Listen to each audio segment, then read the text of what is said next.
أعوذ بالله من الشيطان الرجيم. بسم الله الرحمن الرحيم. وإذ قلنا للملائكة اسجدوا لآدم فسجدوا إلا إبليس قال أأسجد لمن خلقت طينا قال أرأيتك هذا الذي كرمت علي لئن أخرتني إلى يوم القيامة لأحتنكن ذريته إلا قليلا قال اذهب فمن تبعك منهم فإن جهنم جزاؤكم جزاء موفورا صدق اللہ العظیم۔ حمد و ثنائے رب کریم اور درود و سلام و سید خیر الانام کے بعد سورۃ بنی اسرائیل کی آیت نمبر 61، 62 اور 63 تلاوت کی گئی ہیں، جو 15ویں پارے کے 7ویں رکوع میں ہے۔ اس سے پہلی آیتوں میں بتایا گیا کہ ہم ایسی نشانیاں جو یہ کفار مانگتے ہیں یہ نہیں دے رہے، اس لیے کہ اس سے پہلے ایسی نشانیاں مانگنے والوں کو نشانی دی گئیں، انہوں نے پھر جھٹلایا، پھر ان کو تباہ کر دیا گیا۔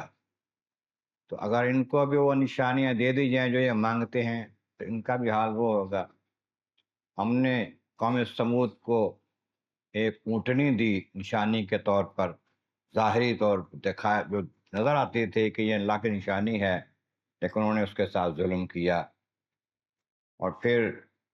ہم ایسی آیتیں، ایسی نشانیاں دیتے ہیں ڈر سنانے کے لیے، ڈرانے کے لیے۔ جب ہم نے کہا آپ کو اے محبوب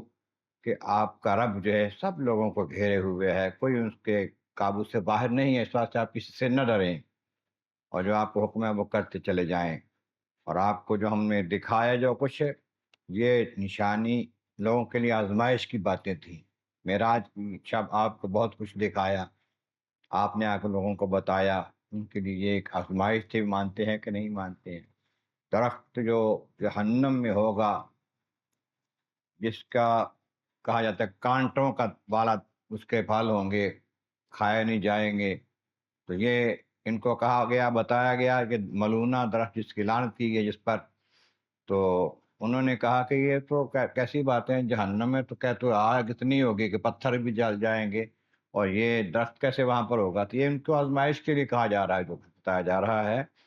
تو ہم انہیں ڈراتے ہیں، اور لیکن ان کا طغیان، ان کی سرکشی اور کفر اور بڑھتا جاتا ہے۔ اب اگلی آیت کریمہ میں فرمایا کہ یاد کرو محبوب، جب ہم نے فرشتوں سے کہا آدم علیہ السلام کو سجدہ کرو، فرشتوں کو حکم دیا آدم علیہ السلام سجدہ کرو، تو سب نے سجدہ کیا سوائے ابلیس کے، باقی سارے جھک گئے اللہ کی بارگاہ میں آدم علیہ السلام کے سامنے، لیکن ابلیس اکڑ گیا۔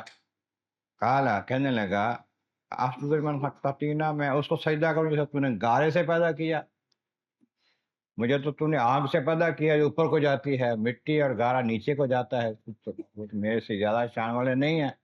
اس کو کیسے سجدہ کروں؟ یہ نہیں دیکھا کہ حکم کس کا ہے، بنایا کس نے ہے؟ پھر کہنے لگا کالا ارأیتک ھذا الذی کرمت علیہ، دیکھو تو صحیح میرا اے پروردگار، اے اللہ، ذرا مجھے بتا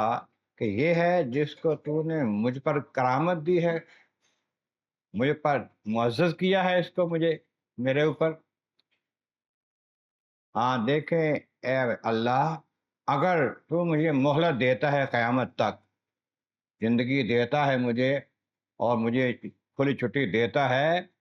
تو لَأَحْتَنِكَنَّ ذُرِّيَّتَهُ إِلَّا قَلِيلًا، میں اس کی ساری اولاد کو برباد کر دوں گا سوائے چند لوگوں کے،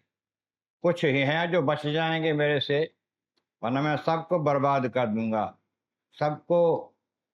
گمراہ کر کے ہلاکت کی طرف لے جاؤں گا۔ خالق کائنات فرمایا اذهب، قال اذهب، کہا کہ دور ہو جا، نکل جا، چلا جا، جو کرنا ہے کر لے، ہم تابع منہم، جو کوئی تیرے پیچھے لگے گا، تیری بات مانے گا، تیرے ساتھ چلے گا، فَإِنَّ جَهَنَّمَ جَزَاؤُكُمْ جَزَاءً مَّغْفُورًا، تو تیری اور تیرے پیچھے لگنے والوں سب کی جزا جو ہے، سزا جو ہے وہ جہنم ہے، اور وہ بھرپور سزا ہوگی۔ جا، یہ چھٹی ہے، جو کرنا ہے کر لے، جس کو چاہتا ہے گمراہ کر، جو گمراہ ہو جائے گا تیرے کہنے پہ وہ تیرے ساتھ جہنم میں جلے گا، تو بھی اس میں خوب جہنم میں جلے گا، پوری سزا ملے گی تمہیں۔ اللہ تبارک و تعالیٰ کے بارگاہ عالم اعظم والا کریم، محبوب کریم کا صدقہ قرآن کریم کا فہم اور اعمال صالح نصیب فرما۔ وآخر دعوانا ان الحمد للہ رب العالمین۔